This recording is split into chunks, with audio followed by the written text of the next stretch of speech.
आज हम लोग सिंपल प्रेजेंट टेंस का निगेटिव और इंटरोगेटिव सेंटेंसेस देखेंगे कि कैसे ये बनाया जाता है। पहले हम लोग हिंदी में बात कर लेते हैं। नंबर ए, अगर दिया हुआ है कि वह घर जाता है तो एक सकारात्मक वाक्य जिसे आप अफर्मेटिव सेंटेंस कहते हैं। तो पहले हिंदी में समझिए कैसे कन्वर्ट करते हैं। तो नंबर बी जो इसका होगा वो इसका निगेटिव बनाते हैं। वह घर जाता है तो इसका निगेटिव बनाइए, तो यह हो जाएगा वह घर नहीं जाता है।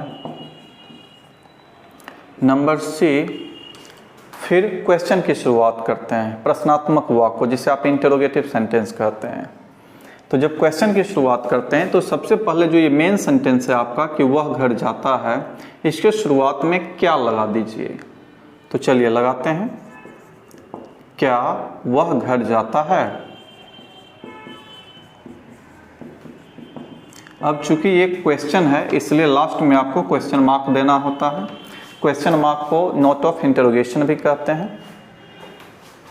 नंबर डी, फिर ये जो सेंटेंस आपने बनाया कि क्या वह घर जाता है, अब इसका निगेटिव बनाएंगे तो ये हो जाएगा क्या वह घर नहीं जाता है, फिर क्वेश्चन मार्क। अब फिर आपका क्वेश्चन ही बनाना है। जो मेन सेंटेंस है अब उसमें क्यों, कब, कैसे, कहाँ लगा करके क्वेश्चन बनाते हैं। तो चलिए, वह घर जाता है, इसमें आप क्यों लगा दीजिए। आप चाहें तो कैसे लगा सकते हैं, कब लगा सकते हैं। वह घर क्यों जाता है, ये भी एक क्वेश्चन ही है। अब फिर इसका आप निगेटिव बना दीजिए, तो यह हो जाएगा वह घर क्यों नहीं जाता है।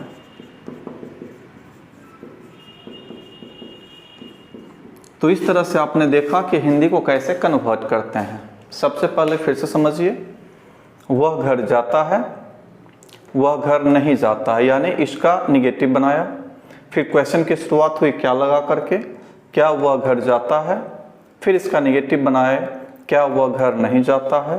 फिर क्वेश्चन ही बनाए हैं, क्यों, कब, कैसे, कहाँ लगा कर बना सकते हैं। मैंने सिर्फ क्यों लगाया है, आप चाहें तो कब, कैसे, कहाँ ये सब लगा सकते हैं। तो वह घर क्यों जाता है, वह घर क्यों नहीं जाता है। इसी तरह से यदि रहता मैं किताब पढ़ता हूँ तो दूसरा बनेगा मैं किताब नहीं पढ़ता हूँ, क्या मैं किताब पढ़ता हूँ, क्या मैं किताब नहीं पढ़ता हूँ, मैं किताब क्यों पढ़ता हूँ, मैं किताब क्यों नहीं पढ़ता हूँ। तो इस तरीके से आप एक हिंदी से बाकी 5 हिंदी बना सकते हैं, जिसमें कि निगेटिव सेंटेंसेस भी होते हैं और इंटरोगेटिव सेंटेंसेस भी होते हैं। तो इस तरीके से यदि आप हिंदी बनाना सीख जाते हैं, अब इसी को इंग्लिश में कन्वर्ट करने के लिए सीखते हैं। चूँकि ये सभी के सभी सेंटेंसेज जो हैं सिंपल प्रेजेंट टेंस के हैं, जिसे आप प्रेजेंट इंडेफिनिट टेंस भी कहते हैं। तो अब इन्हीं सब का बारी बारी से इंग्लिश बनाने के लिए हमें सीखना होता है। तो चलिए शुरुआत करते हैं।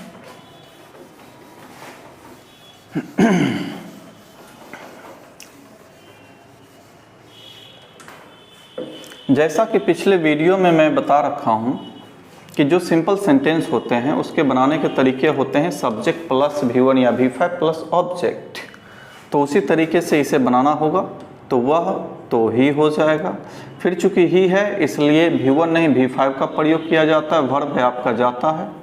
तो जाना का जो V5 होता है वो गोज होता है, तो ही गोज, घर है तो होम हो जाएगा। यानी जो पहला सेंटेंस है आपका वह घर जाता है, ही गोज होम। और मैं पहले बता रखा हूँ आप लोगों को कि यदि आप हाउस लगाना चाहते हैं तो फिर टू लगाना होगा, यानी ही गोज टू हाउस करना होगा। अब आइए नंबर बी। नंबर बी में है इसका निगेटिव बनाएंगे तो हो जाएगा वह घर नहीं जाता है। अब आप लोगों को कुछ चीज़ें ध्यान रखनी होती है कि जब भी सेंटेंस को निगेटिव अब बनाना होगा या इंटरोगेटिव बनाना होगा तो इस स्थिति में प्रेजेंट इंडेफिनिट टेंस का जो हेल्पिंग वर्ब होता है अब उसका प्रयोग शुरू हो जाता है। तो अब ये सवाल उठता है कि आखिर प्रेजेंट इंडेफिनिट टेंस का हेल्पिंग वर्ब क्या होता है। तो आपको ये याद रखना होगा कि प्रेजेंट इंडेफिनिट टेंस का जो हेल्पिंग वर्ब होता है वो होता है डू और डज। ये जो हैं हेल्पिंग वर्ब्स होते हैं किसके, तो प्रेजेंट इंडेफिनिट टेंस के। अब आपको ये भी जानना होगा कि डू कहाँ लगाते हैं, डज कहाँ लगाते हैं। तो थर्ड पर्सन सिंगुलर नंबर में डज का प्रयोग होता है, या आप ऐसे कह सकते हैं कि सब्जेक्ट के जगह पे यदि ही रहे, सी रहे, इट रहे या कोई एक नाम रहे तो इस स्थिति में डज का प्रयोग किया जाता है। कहने का मतलब साफ है कि ही से इट नेम के साथ डज का प्रयोग होता है, बाकी जो रेस्ट बच जाएंगे उसके साथ आप डू का प्रयोग करते हैं। फिर आपको एक बात ये भी ख्याल रखना होता है कि जब भी आप निगेटिव बनाएं या इंटरोगेटिव बनाएं तो डू डज तो आता ही है, साथ में जो V5 आ रहा था वो अब हमेशा के लिए V1 ही आएगा।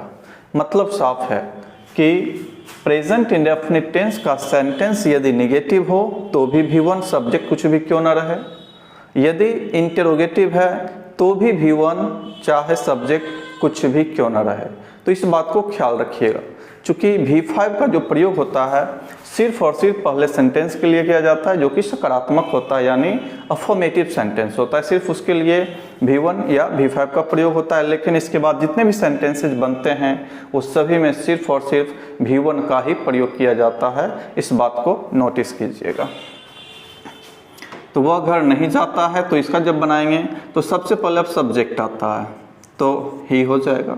अब हेल्पिंग वर्ब आता है, तो हेल्पिंग वर्ब मैंने बताया कि आपको डू और डज होता है प्रेजेंट इंडेफिनिट टेंस का। हर एक टेंस का अपना अपना अलग अलग हेल्पिंग वर्ब्स होते हैं।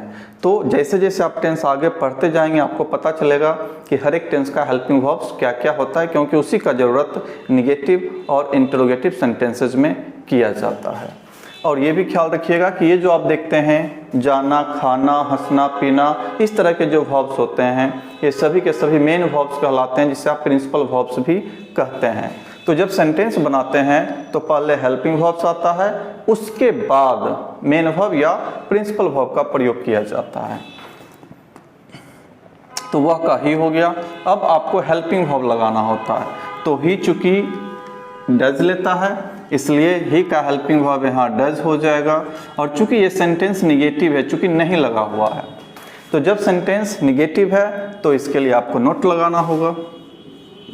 आप अगर चाहें तो डज और नोट को मिला करके डजंट कर सकते हैं, यानी जब आप डजंट करते हैं तो ये कॉन्ट्रैक्टेड फॉर्म हो जाता है। तो ही डज नॉट, फिर आपको मेन वर्ब लगाना है, मेन वर्ब जाना का गो होता है, फिर आपका घर ऑब्जेक्ट है तो आप इसे होम कर दीजिए। यानी आपका जो सेंटेंस बन गया कि वह घर नहीं जाता है तो he does not go home. बहुत बच्चे हैं जो मैं देखता हूँ कि जैसे ही यहाँ ही आ गया निगेटिव बनाते हैं उसके बावजूद इसे गोज कर देते हैं। तो इन सब चीज़ों से बचना होगा कि जब भी हेल्पिंग वर्ब डू डज आ जाएगा तो हमेशा V1 ही आएगा, चाहे सब्जेक्ट कुछ भी क्यों ना हो। चलिए नंबर सी पे देखते हैं। नंबर सी है क्या लगा के क्वेश्चन बनाते हैं, क्या वह घर जाता है।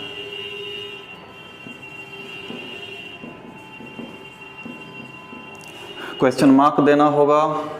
तो आपको अब ये याद रखना होगा कि जब भी प्रेजेंट इंडेफिनिट टेंस का वर्क इंटरोगेटिव होना शुरू हो जाए तो जो हेल्पिंग वर्ब है वो सब्जेक्ट के ठीक पहले आ जाता है। यानी कि क्वेश्चन में हेल्पिंग वर्ब सब्जेक्ट के ठीक पहले आता है, आपको इस बात को हमेशा ख्याल रखना होगा।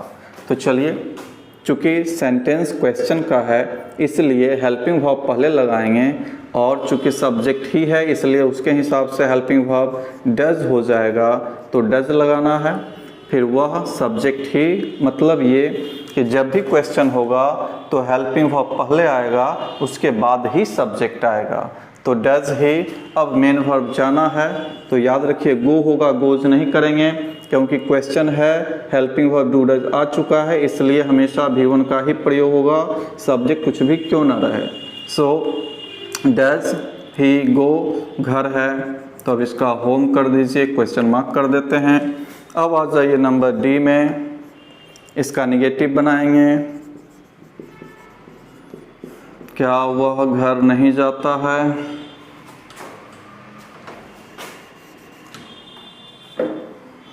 क्या वह घर नहीं जाता है। अब देखिए ये जो सेंटेंस है इंटरोगेटिव भी है और नेगेटिव भी है, तो इस तरह के सेंटेंसेस को इंट्रोनेगेटिव सेंटेंस कहते हैं, यानी कि प्रश्न भी रहे और नकारात्मक भी हो। कहने का मतलब ये है कि जब क्वेश्चन है तो क्वेश्चन का रूल फॉलो होगा। मैं पहले बता चुका हूँ कि क्वेश्चन में सबसे पहले हेल्पिंग वर्ब आता है, उसके बाद सब्जेक्ट आता है। तो चलिए फिर वह सब्जेक्ट है इसलिए डज हो जाएगा, सब्जेक्ट ही हो जाएगा। अब चूंकि देखिए सेंटेंस निगेटिव है तो आपको ये टेंस में ख्याल रखना होगा, चाहे कोई भी टेंस क्यों ना हो। यदि सेंटेंस निगेटिव है और क्वेश्चन भी है तो आप सब्जेक्ट के बाद या तो नोट लगा सकते हैं या हेल्पिंग वर्ब के साथ लगा सकते हैं।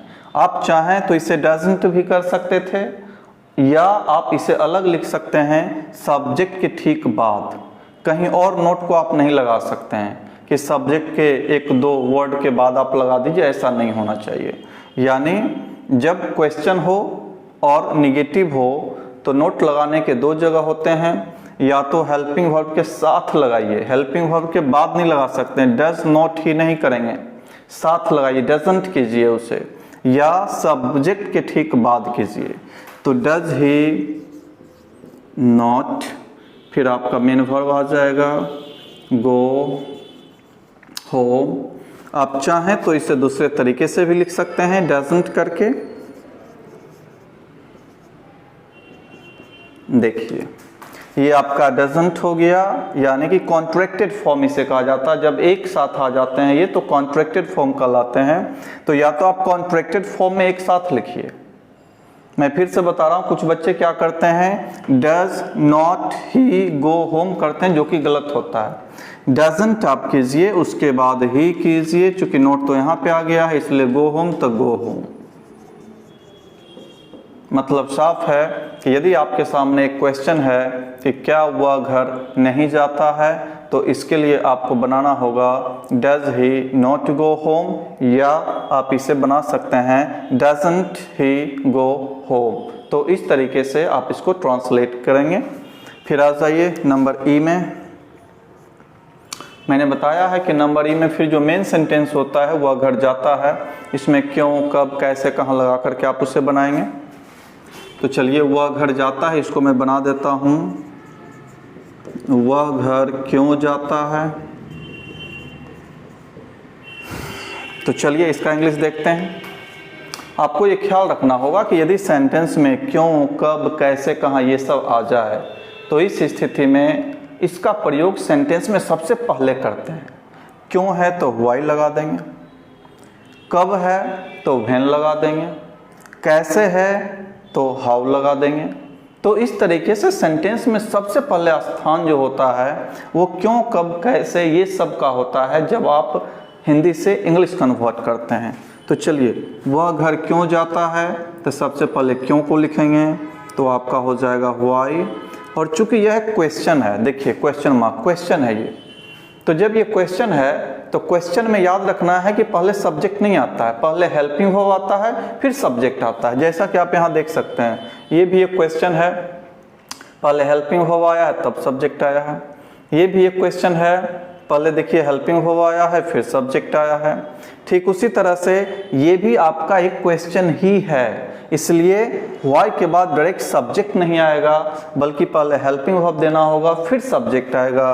तो व्हाई डज ही। अब देखिए क्वेश्चन है चूंकि तो पहले हेल्पिंग वर्ब आया है फिर सब्जेक्ट आया है। अब आपका मेन वर्ब आएगा तो जाना का इंग्लिश गो होता है, घर बच गया तो घर का होम हो जाएगा। कहने का मतलब यह है कि वह घर क्यों जाता है तो why does he go home, ये आपका ट्रांसलेशन होगा। अब आपका एक और बच गया है तो चलिए उसे देख लेते हैं।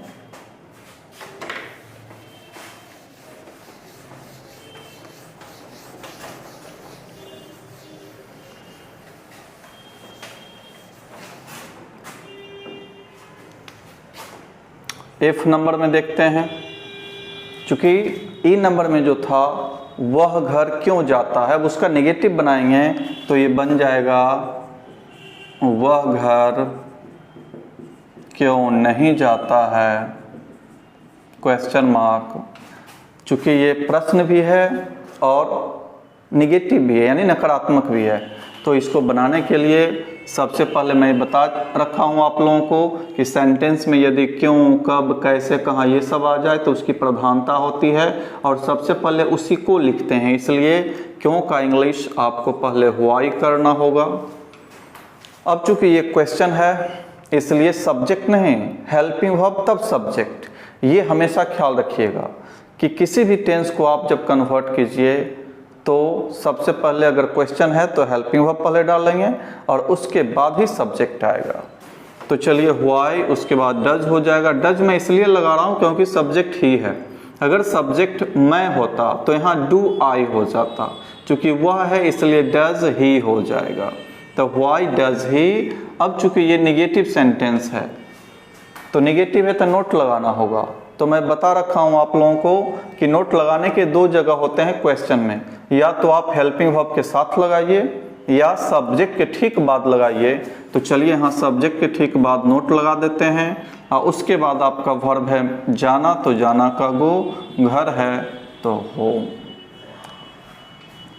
आपका जो इंग्लिश सेंटेंस बना वो है why does he not go home. इसी को आप दूसरे तरीके से लिख सकते थे। यहाँ जो ये नोट है इसको आप रिप्लेस कर सकते हैं, यानी इसको यहाँ से हटा सकते हैं और इसको जो ये हेल्पिंग वर्ब इसके साथ लगा सकते हैं, तो डजंट कर सकते हैं। तो हो जाएगा व्हाई डजंट, फिर ही है तो ही, गो होम। इस तरीके से आप सिंपल प्रेजेंट टेंस या जिसे आप कहते हैं प्रेजेंट इंडेफिनिट टेंस, उसके सभी पार्ट्स को, चाहे वो अफर्मेटिव सेंटेंस हो जिससे आप सकारात्मक वाक्य कहते हैं, या फिर नेगेटिव सेंटेंस हो जिससे आप नकारात्मक वाक्य कहते हैं, या फिर इंटरोगेटिव सेंटेंस हो जिसे आप प्रश्नात्मक वाक्य कहते हैं, या फिर चाहे वो इंट्रोनेगेटिव सेंटेंस हो जिसे आप प्रश्नात्मक और नकारात्मक वाक्य कहते हैं। वो किसी भी तरह का वाक्य क्यों ना हो, आप आसानी से उसे इंग्लिश में कन्वर्ट कर सकते हैं। तो आज के लिए इतना ही। Thank you.